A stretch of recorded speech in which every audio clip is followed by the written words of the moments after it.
반갑습니다. 예, 지난번에 이 서울시장 재보선 때 인터뷰하고 오늘 만나뵀는데 텐트 앞에 이렇게 앉아 계시는데 제가 듣기로는 지금 단식 농성 중이라고 들었습니다. 며칠째죠? 지금 이제 3일이 됐습니다. 민생당이 그때 어쨌든 서울시장 재보선 때 TV 토론에 참석하셔가지고 3자 소개서에서 그때 모두까기 이렇게 그로 굉장히 그 여야 모두에 질타했던 게 아마 이 시민들뿐만 아니라 국민들도 그때 관심이 높았으니까 다 기억하고 있을 건데 그 이후에 그 민생당이 어쩐 좀 소식이 잘 안 나오고 그러더라고요. 그래서 어떤 우여곡절이 있는 모양인데 한번 좀 간단하게 설명 부탁드리겠습니다. 그 서울시장 선거 끝난 이후에 6월 안으로 전당대회를 해서 비상대책위원회 체제였거든요. 네. 종료하게 되어 있습니다. 그래서 그 절차를 진행 중에 있었는데 이제 전당대회를 하기 위해서는 그 전당대 준비위원회가 구성돼야 되고 준비를 위해서 당무위원회를 개최를 해야 되는 절차가 있어요. 거기에 제가 이제 직무대행을 3분을 이제 추천을 했습니다. 그래서 직무대행 3분에게 전당대회를 좀 잘해줄 것을 제가 이제 부탁드리는 그런 그 일이 있었는데, 그거 이제 전당대회를 위해서 비상대책위원장이 저는 이제 사퇴를 할 생각을 하고 있었어요. 그 사퇴의 조건으로 직무대행 3분을 당무위원회에서 인준을 받고 거기에 전당대회 준비위원회도 구성해줄 것을 제가 이제 요청을 했었는데, 그것을 이제 쉽게 말하자면 이제 당권 싸움이 벌어진 거예요. 제가 이제 45차 비상대책위원회에 의해서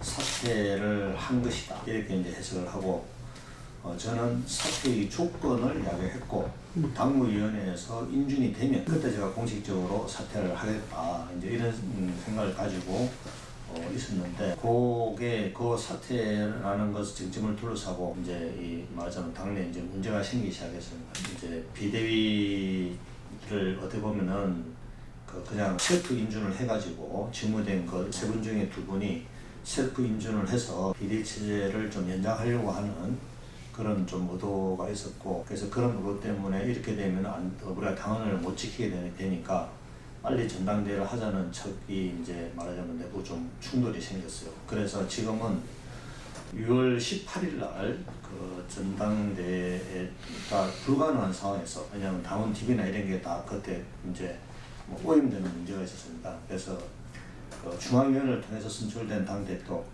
이제 제가 이제 당대표로 되어 있는 선출됐는데, 그 다음에 전당대회를 통해서 하자 하는 그 흐름이 비대위원 2사람이 이제 중심이 되어가지고 진행된 게 그게 8월 28일 8.28 전당대회를 통해서 선출된 당대표 체제, 이 2개가 지금 현재 있습니다. 근데 지금 문제가 된 것은 이 8월 28일 날 전당대회에서 이제 선출된 당대표가 당원 자격 문제가 돼가지고 민생당의 선관위원회에서 당대표 후보로서의 그 자격이 없다, 결정이 나버렸어요.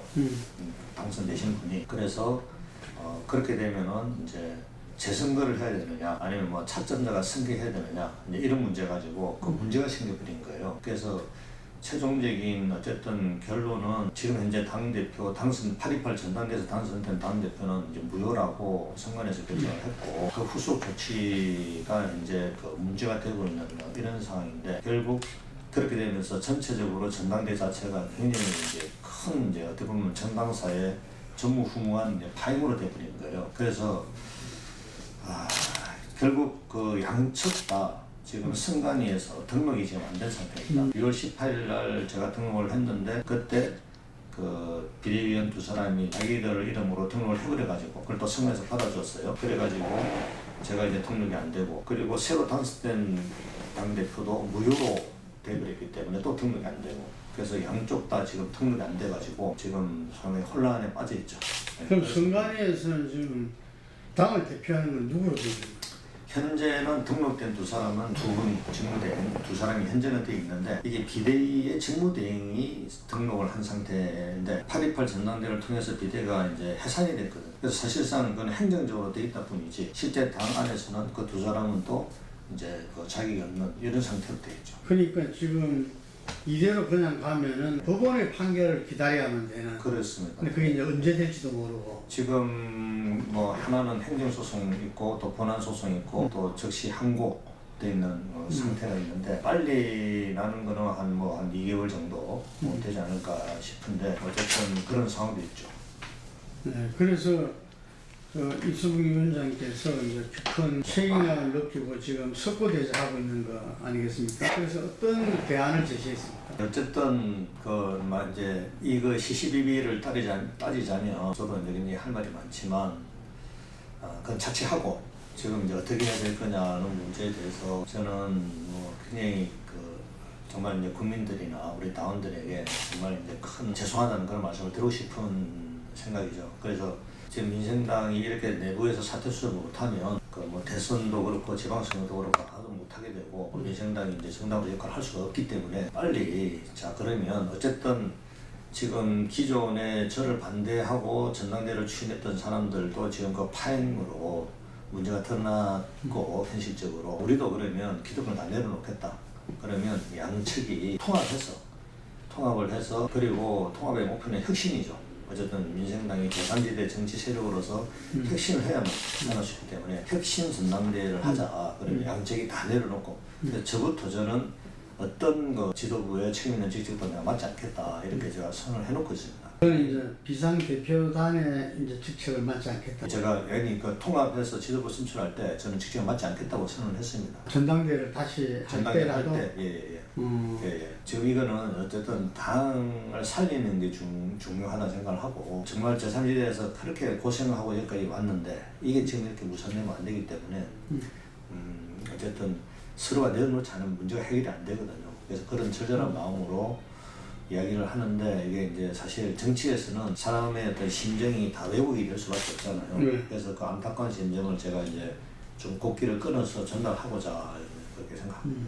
그럼 그분들도 좀 찾아왔습니까? 제가 이제 어쨌든 여기 당사에 있으니까 이제 그 이성환 위원장님 또 서진희 대표 이렇게 다 보기는 했습니다. 아직 이제 깊은 이야기를 아직 못 나눴고 어쨌든 수습 방안에서 찾아보자 이렇게 이야기를 제가 제안을 해놓고 있는 상태죠. 이럴 때는 좀 중간지대에 있는 사람들이 좀 먼저 이걸 쓰면서 이렇게 양쪽을 같이 결합해가지고 지금 비상대표단을 1차적으로 구성을 하고 여기서 혁신전대를 지금 이 대한 안을 내놓고 뭐 그래야 될 거잖아요. 그렇죠. 이 비상대표단은 지금 구성 아직 안 돼 있고 이것도 이제 서로가 이제 조율이 돼야 되니까 이런 방안에 대해서 지금은 이제 서진희 대표도 자기가 이제 당 대표 선출됐는데 당원 자격 문제로 이제 말하자면 후보 자격이 박탈됐는데 굉장히 사실 억울하겠죠. 그 심정이 저도 그 경험 해봐서 알지만 그러니까 이제 계속 그에 대해서 억울함을 호소하고 있는 상황이고. 또 이승환 차점자도 어쨌든 우리 정당법에 의해서 안 되는 건 안 되는 거니까 그러면 또 전당대회를 하기는 어려우니까 어쨌든 차점자 승계로 해야 되는 거 아니냐 이제 이런 주장을 하고 있는 거예요. 그러니까 그런 입장들이 아직은 지금 이제 좀 팽팽하게 맞서고 있어서 선관위에서 결정됐다는 이 선관위는 당 선관위 말하는 거죠. 일단 당 선관위에서는 결정이 된 셈인데 그게 이제 약간 논란의 소진에 있는 것 같아요. 그 결정 과정에 대해서 그런 문제도 좀 확인해 볼 필요는 있는데 일단 저는 일단 정리된 걸로 보고는 있습니다. 그게 지금 등록이 안 된다는 것은 당 선관위가 아니고 우리 선관위의 정당 대표로 등록이 안 된다는 그런 이야기입니까? 그렇죠. 과천에 있는 중앙 선관위에 등록을 한다고 했을 때 거기서도 이제 당 대표가 이건 당원이 아니기 때문에 등록할 수 없다고 답변을 받았다는 거죠. 그럼 그 두 사람이 희망사항이겠지만 그거는 좀 이렇게 어렵겠네요. 현실적으로 좀 어렵죠. 그래서 혁신 전당대회를 할 수밖에 없는 조건이긴 하죠. 그 두 사람이 이번에 이제 그게 문제가 됐는데 실제 그런 전당대회를 8.18 전당대회를 연 세력 그 세력은 이전에 직무대행을 맡았던 사람들이잖아요. 네. 그분들은 좀 대화를 그 다음에 했습니까? 아직 못했어요. 그러니까 사실 이제 그게 제일 문제였거든요. 제가 위원장으로 있을 때 직무대행을 하던 그 위원으로 있던 두 사람을 직무대행으로 이제 추천한 분들이 솔직히 제 입장에서는 이제 약속을 어기고 실프 인준을 시도하다가 한 2주 동안 하다가 그게 안 되니까 이제 그 당에서 사실 제명됐는데 그분들이 제명된 사람들이 이번 전당대회를 추인을 한 거거든요. 그때 그 결과가 사실 좋았으면 뭐 저도 그냥 막 어떻게 했나 이럴 수도 있는데 또 이렇게 파기돼 가지고 이래 돼 버리니까 민생당 자체가 이거는 완전히 지금 나락으로 떨어지는 상황이 됐는데 그러니까 이에 대한 돈도 많이 썼단 말이에요. 이걸 뭐 2억 가까이 넘게 썼다고 하는데 이걸 누가 책임질 거냐. 결국은 이런 재판 1년에 그 전당대회 아니 전당대회 비용까지 해서 뭐 또 온갖 사람들이 달려들어서 또 뭐 했겠죠. 근데 뭐 그럴 수 있다고 치는데 어쨌든 그 비용 드는 것도 문제가 되고 이 책임을 누가 질 거냐. 전당대회가 이렇게 방해됐으니 결국 사실 그쪽에 지금 아직까지 이 뭐야 이 지금 법적으로 등록이 돼 당대표 이게 없다면서요. 그러면 그 2억이라는 돈은 날라간 거죠. 날라간 거죠. 어디서 지불된 겁니까? 아니 그거는 이제 법적으로 등록된 그 당 그 대표 체제에서 집행이 된 거죠. 그거는. 아니 이게 지금 당대표 등록이 안 돼 있잖아. 아니 그러니까 제가 6월 18일 당선되고 등록을 하려고 하는 그 시점에 요 두 사람이 직무대행이 등록을 해가지고 중앙선관위에서 과천에서 이 두 사람으로 받아줘 버린 거예요. 아 직무대행으로. 네. 그러니까 저는 말하자면 법의 대표가 돼버린 거고 여기는 법내 대표가 돼버린 거죠. 그러니까 그 사람들 그거로 집행이 됐다. 그렇게 집행이 된 거죠. 그러니까 그분들이 사실 이제 이 문제에 대해서 저는 좀 책임을 느껴야 된다고 보는데 저는 뭐 개인적으로 뭐 책임을 추구하는 걸 넘어서서 빨리 해결해야 된다 그런 생각을 사실 갖고 있죠. 그러니까 상호 징계 철회 등 비방 중단 하업을 위한 조치들이 선행돼야 된다는데 이것도 이제 서로 대화가 되고 합의가 돼야 될 거잖아요. 예, 지금 현실적으로 남은 방법은 이제 혁신 전당대회를 하는 수밖에 없는데 그렇게 하자면 이제 이게 당이 전체가 모여서 당원권이나 뭐 이런 그 출마권 이게 확인이 돼야 되는데 서로 징계를 한 상태예요. 그러니까 서로가 인정 안 한 상태예요. 그러면 이게 화합을 할 수가 없잖아요. 그래서 화합을 하기 위한 조치들이 되져야죠. 그래서 1년에 4월 14일 이후부터 진행되었던 몇 가지 이제 서로에 대한 이제 뭐 소송들 포함해서 이제 징계 이런 것들이 해결이 되져야 화합이 가능해지니까 그 화합된 구조에서 전당대회가 가능한 거고 뭐 그런 상황이죠. 그럼 뭐 어떻게 예상하십니까? 어쨌든 뭐 서로 같은 당을 했고 지금 금방 제안했던 내용이 안 되면은 계속 당은 어떻게 갈지 모르고 그러면은 아마 그나마 남아있던 지지층한테도 외면당할 것 같은데. 그렇죠. 예. 그러면은 그 조금 이렇게 긍정적으로 예상하고 계십니까? 저는 정말 이제 그 우리가 이제 양당 체제를 넘어서서 이제 제3의 정치를 살리겠다고 생각한다면 저는 반드시 이번 기회에 우리가 다시 화합을 해야 된다고 생각합니다. 화합을 해서 다시 할 수 있도록 그렇게 해야 되는데 그러자면 저는 기본적으로 이제 자기 스스로가 하겠다는 욕심만 내려놓으면 저는 될 거라고 봅니다. 그래서 그 부분을 좀 조정해내는 게 중요한데 어쨌든 저는 내려놨으니까 뭐 좀 자유롭게 이야기를 할 수 있는 입장이니까 최선을 다해서 할 생각입니다. 이제 본인은 이제 혁신 전당대 미랄이 되겠다. 거기서 무슨 당 대표를 포함해서 어떤 지도부에 들어가지 않겠다는 이야기인 거죠.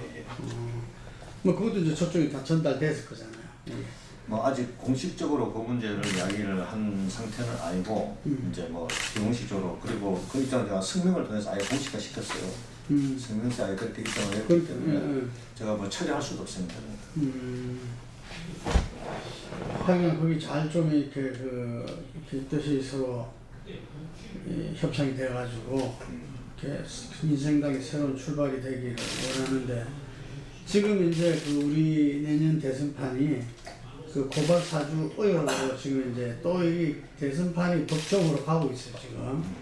법정으로 가고 있는데 그러면서 중도층이 좀 늘어나는 그런 양상이 이제 벌어지더라고요 그게. 그래서 그 민생당에서 또 우리 이수봉 위원장이 계속 주장했던 기득권 타파, 양기득권 정당의 그 타파 부분들이 어느 정도 그 배경이 지금 예. 이루어지고 있지 않나 보는데 예. 또 어떻게 보십니까? 정치 영역에서 지금 양당 중심의 그 대선 구도 이 부분은 지금 정말 아무런 감동도 느낌도 없어요. 제가 볼 때는 굉장히 그 우리나라가 지금 심각하게 그 기득권 체제에 의해서 그 나라의 발전이 저해되고 있는 상황임에도 불구하고 현재의 대선 구도에서 이게 극복되라는 희망을 전혀 가질 수가 없다 생각을 해요. 그 국민들도 그걸 느낀다 생각하고 그러면 제3지대의 그 대선을 뛰어드는 정당과 후보들이 있어야 되는데 그게 지금 굉장히 취약하지 않습니까? 그 우리 안철수 대표님이나 김동연 대표님도 아직 이제 잘 안 되고 그래서 그런 역할을 그 이제 대중적인 기반이 너무 없기 때문에 그렇거든요. 이게 새가. 그래서 그런 거를 빨리 우리 민생당이 내부 수습을 해서 그게 힘을 보태가지고 그 제3지대 대안의 정치 세력의 파이를 키우는 게 굉장히 중요한 문제다. 그리고 그것이 제대로 힘을 합치기만 하면 저는 소기 성과를 저는 거둬낼 수 있다 이렇게 생각을 합니다.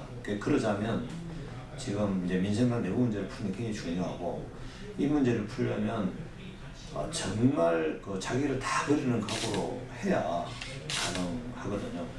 그래서 제3지대라는 게 단순히 뭐 1당, 2당을 넘어서는 뭐 다른 좋은 대안 뭐 이런 걸 넘어서서 이게 정치 제도 아무리 잘 짜도 사람이 안 바뀌면 아무런 나중에 성과가 없는데 정치도 마찬가지라고 생각합니다. 그래서 제3지대 정치하는 사람들도 바뀌어야 된다. 바뀌는 거는 자기를 버리는 것부터 시작해야 된다. 그래서 그 정신을 잘 우리가 가지고 당내 문제 수습을 해내면 그건 희망이 되는 것이고 그게 안 되면 그냥 예소적으로 사라지겠죠. 그런 생각입니다. 이른바 제3지대 지금 정의당 같은 경우는 제가 이제 이정미 후보를 인터뷰했었는데 어쨌든 자기들은 이번에는 끝까지 간다 그러더라고요. 끝까지 간다. 민주당하고 뭐 이렇게 개혁연대란 이런 거 안 하고 자기들은 지금 민주당 이미 선을 넘어서 가지고 이렇게 완전히 기득권 대응이 드러났다 뭐 이런 이야기를 하면서 끝까지 간다 이러는데 금방 말씀 제3지대가 뭐 이렇게 저렇게 잘 모인다 뭐 어떤 경로를 통하든지 간에 그랬을 때 우리 위원장님은 대선에서 좀 끝까지 본선에서 자기들의 어떤 메시지와 정책을 내놓고 가야 된다고 보십니까? 저는 그래야 된다고 합니다. 아무리 힘들어도 그 적당히 뭐 양당에 이렇게 편성해서는 다 도라면 타버립니다. 어렵더라도 어차피 이번에 당선 안 될 수도 있어요. 하지만 적어도 제3지대에 그러니까 지금 양당의 대안의 정치를 생각하는 사람들은 도전해야 되고 뭐 10년, 20년 걸리더라도 계속 도전해야 그게 열매가 맺힐 수 있지. 조금 현재에서 편성한다 이러면 저는 계속 그게 되풀이될 수밖에 없는 조건이다. 기득권 체제라는 게 절대로 지금 현재 양당 체제로서는 중에 하나가 집권해서는 바뀌지 않습니다. 그건 분명하다고. 지난 서울시장 때도 여러 뭐 정책을 갖다가 많이 이렇게 발표하시고 호응도 많이 받으셨는데 좀 큰 틀에서 이번 대선은 많은 분들이 시대 전환이 이루어져야 된다. 이런 이야기, 세대 교체와 정치 교체를 넘어서 시대 전환이 이루어져야 된다고 이야기하거든요. 그래서 우리 이승훈 위원장도 내가 지난번에 설파했던 것도 그 맥락인 것 같은데 거기에 대해서 마지막으로 한 말씀 부탁드리겠습니다. 이게 말하자면 대선의 시대 정신을 할까요? 네. 지금 현재 양당의 기반은 어쨌든 기득권 체제가 뒷받침하고 있는 겁니다. 그 기득권이 항상 이야기했지만 구기득권이 있고 신기득권이 있는데 신기득권의 핵심 세력들이 어떻게 보면은 정규직 노동자부터 포함해서 민주화운동 이후에 만들어진 상당히 강한 어떤 그 기득권 세력이 생겨버렸어요. 그런데 이 세력들이 자신들이 기득권이라고 생각을 하지 않고 그냥 현실에 안주해서 체제를 유지하는데 오히려 기여하고 있는 상태입니다. 그런데 이거를 깨닫지 못해요. 그래서 민주당의 한계가 극복이 잘 안 되고 어쩌면 정의당도 그 체제에 편성되어 있는 측면이 있습니다. 저는 그렇게 보기 때문에 다른 대안이 필요했는데 제3의 정치 세력들이 뭐 안철수에 들어있었고 이러는데 그런 거를 제가 보지 못한 거죠. 최근에 김동연 그 대표가 했던 이야기가 상당히 저는 중요하다고 생각하고 저는 이제 어쨌든 논리적으로는 상당히 그분 정치나 이런 게 필요하다는 생각을 합니다. 좀 정확하게 찍었다고 보고 양쪽 당의 장에는 뭐 숟가락 얹는 일은 없을 것이다. 그렇죠. 이런 말을 했더라고요. 그런 정치인들이 좀 많았으면 좋겠습니다.